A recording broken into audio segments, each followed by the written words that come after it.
La mente humana me fascina como nada en este mundo. No es de extrañar que uno sea perfectamente consciente de qué, cómo, cuándo y por qué tiene que hacer algo, y al mismo tiempo no esté por la labor de ejercer acción para materializar esa idea. ¿Qué se interpone entre lo que deseamos con fervor y lo que nos apetece? ¿Qué ingrediente impide que consumemos nuestras aspiraciones más profundas? ¿Qué es lo que verdaderamente nos obstaculiza para conseguir lo que queremos? Exacto, las emociones. Para entender el origen de las excusas me veo obligado a explicar la metáfora del elefante y el jinete, creada por el psicólogo Jonathan Haidt. Por un lado, el elefante es un mamífero de dimensiones colosales, que goza de un olfato excelente y de un oído exquisito, pero cuya vista dista mucho de ser perfecta. Al carecer de una visión periférica, su mecanismo natural de defensa ante estímulos inesperados recae sobre los otros sentidos. Por ello, el elefante representa la intuición. Por otro lado, el jinete está situado por encima del elefante. Dada su inteligencia, el jinete sabe cómo situarse a lomos del elefante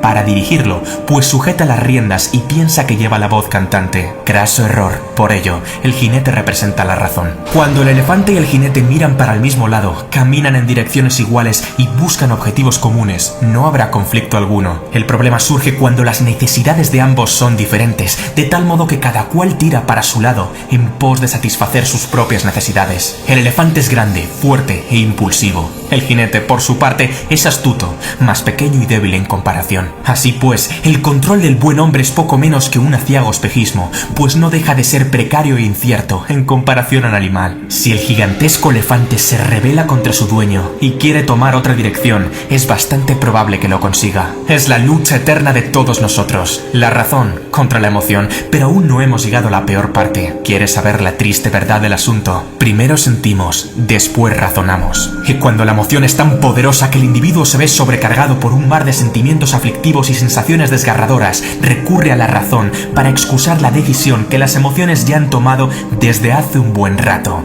De ahí procede la palabra excusa. Ahora ya entiendes lo que significa. Te sientes abatido cuando no estás por la labor de dejar tan pronto las sábanas. Por eso, la razón justifica que habrá días de sobra para estudiar, a pesar de que el examen sea dentro de 3 días y no hayas empezado. Te sientes desamparado cuando tu pareja no está junto a ti. Por eso, la razón justifica que merece una segunda oportunidad, a pesar de que no te trata como la persona digna y noble que en realidad eres. Te sientes sosegado cuando inhalas el humo del tabaco. Por eso, la razón justifica que no pasa nada por echar un par de caladas al salir de fiesta, a pesar de que nunca te conformarás con un solo cigarro. Te sientes contento cuando vas ciego de alcohol. Por eso, la razón justifica que beber con moderación no es malo para la salud, a pesar de que hayas sido el culpable de que no completaras ese ambicioso proyecto. Te sientes aterrorizado cuando piensas en emprender.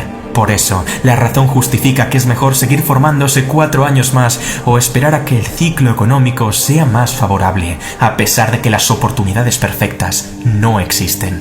La cuestión está en si en la baraja de alegatos y pretextos desvía la trayectoria del elefante ligeramente, o en si la bestia se apodera del sentido y dirección del camino, al tener arriba un jinete amansado y demolido. ¿En qué quedamos, caballero? ¿Va usted a ir de paseo o de rodeo? Saber qué tienes que hacer no importa tanto como pensaste en un principio. Más bien, el juego va a detener las agallas de hacerlo. Lo último, abre las compuertas del cambio, la mejora y el aprendizaje mediante un autochantaje que emana del propio sentido de urgencia del Homo sapiens. Y al revés, aunque saber lo que uno tiene que hacer podría ser de gran ayuda en una mente ya de por sí resiliente y decidida, la ciencia y la probabilidad demuestran que las garantías de que el plan cobre vida de forma sostenida brillan por ser escasas. Todos sabemos que el alcohol mata, pero a la mayoría nunca le falta su cervecita diaria. Todos sabemos que el dulce mata, pero la mayoría no detiene los atracones de azúcar. Todos sabemos que la velocidad mata, pero la mayoría supera el límite permitido en carretera al sobrepasar un radar. No es el hecho de que uno sea consciente o no de un peligro lo que le aleja de él. No es el hecho de que uno sea consciente o no de una meta lo que le acerca a ella. Es una condición necesaria, pero no suficiente. ¿Cuál es el secreto que te permitirá revertir el proceso de autodestrucción? Lo sabrás a continuación. Existe una explicación psicológica detrás de este fenómeno. Imagina que vas caminando tranquilamente por la montaña y tu cuerpo empieza a sentir escalofríos al percatarse de que hay algo que parece ser una serpiente.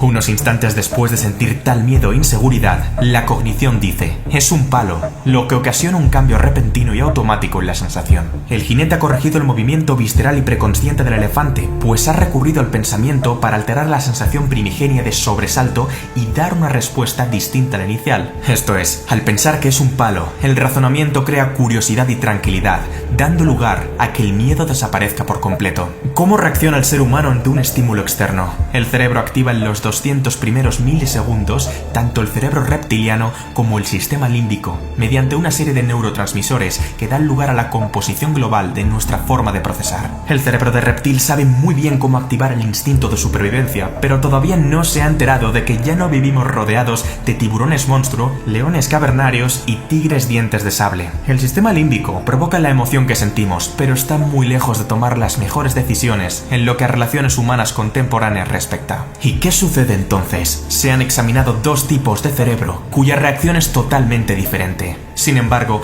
ambas reacciones pueden tomar partida en una misma persona al tener que afrontar diferentes compromisos o simplemente al abordar múltiples desafíos que le permitan crecer y madurar como persona. Por un lado, el cerebro tipo 1 consigue activar a los 800 milisegundos una tercera área denominada neocórtex, responsable del pensamiento avanzado, la razón, el habla, la planificación, etc. La corteza prefrontal es capaz de iniciar la cognición para modificar el pensamiento acerca del estímulo externo. Si lo que estoy viendo fuera una serpiente, se movería y emitiría un sonido diferente. Pero cuidado, no es dicho razonamiento lo que fulmina la emoción anterior, sino lo que crea otra emoción distinta que se adapta mejor a la coyuntura. Antes estaba asustado y ahora estoy relajado o curioso. Por otro lado, el cerebro tipo 2 ha de aguantar un auténtico tsunami emocional, de tal manera que el sujeto es completamente incapaz de activar la cognición y resolver el problema, tal y como hizo el cerebro tipo 1. Este fenómeno es básicamente lo que explica el fracaso escolar, el exceso de velocidad o la obesidad mórbida. Por último, cuando los impulsos intuitivos deciden cómo actuar, el neocórtex interviene posteriormente para justificar por qué dicha decisión es la correcta. El sistema límbico ha ganado la partida. ¿Significa esto que dichas personas no tienen ninguna posibilidad para gestionar las emociones conflictivas? En absoluto. Pero encender un sistema cortical inactivo y sedentario requiere una buena estrategia. Deberán reunir un esfuerzo sublime para actuar y romper el patrón preestablecido, a pesar de que la intensidad emocional se incremente cada vez más. ¿Tienes miedo de saltar de un trampolín a 10 metros de altura? No pienses, salta. ¿Tienes estrés porque el temario del examen es demasiado largo? No pienses, estudia. ¿Tienes tristeza cuando tu quinto proyecto ha fracasado? No pienses, continúa. Poco a poco, el jinete tomará el mando y acaparará más poder. Por el contrario, si no se controla adecuadamente a un cerebro tipo 2, las consecuencias pueden ser fatales. Guiarse por las emociones es un paseo aleatorio. Tan pronto como se acierte en una decisión, se tomará otra cuya implicación es de proporciones hecatómbicas. Sigue tu corazón es, literalmente, la filosofía del drogadicto. Es aquí donde nacen las excusas. ¿Recuerdas? El elefante gana la partida al jinete, comienza a andar sin su consentimiento y, al verse incapaz de frenar al animal, elabora un pretexto que argumente por qué éste ha salido disparado en una dirección específica en contra de su verdadero interés.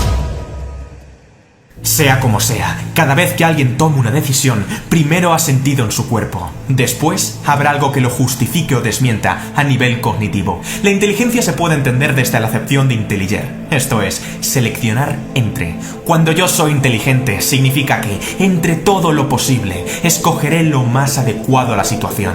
La inteligencia emocional implica que el individuo elija la emoción más apropiada para el estímulo externo, entre todas las que se encuentren a su disposición. La emoción decide y la razón justifica. Dicho de otro modo, todas las decisiones son emotivas y después la razón explica la emoción que se experimenta en un principio o la transforma en otra que consigue desbancarla, pero es lo que uno siente lo que determinará el rumbo de la trayectoria. Si estás en cólera, el mundo se ve distinto a si estás en templanza. Si estás en miedo, el mundo se ve distinto a si estás en seguridad. Si estás en letargo, el mundo se ve distinto a si estás en júbilo. El pensamiento es un buen evaluador, pero no un buen gestor. La gestión tiene que producirse de emoción a emoción. El trabajo de saber lo que hay que hacer corresponde a la corteza prefrontal, pero ser capaz de hacerlo tiene que ver con la inteligencia emocional. Es decir, si el sistema operativo que se utiliza es el cerebro tipo 1 o el cerebro tipo 2. ¿Comprendes ahora por qué tanta gente se refugia en las excusas? ¿Entiendes ahora por qué saber lo que hay que hacer no basta? No todo el mundo ha aprendido a seleccionar sabiamente. No todo el mundo sabe gestionar sus emociones, y no es raro. Nadie nos ha enseñado a hacerlo. El factor que aniquila la existencia de miles de individuos es precisamente la kriptonita de su cambio. El problema es que una gran parte de las personas, al no entender las emociones más conflictivas, se asustan y prefieren fundamentar el dominio que éstas ejercen sobre su voluntad mediante justificaciones elaboradas por la razón. Es que no tengo tiempo para ir al gimnasio, dijo Juan mientras buscaba olvidarse de su tristeza, consumiendo porquería televisiva. Es que mi jefe tiene que subirme el sueldo, dijo Laura tras calmar su ansiedad,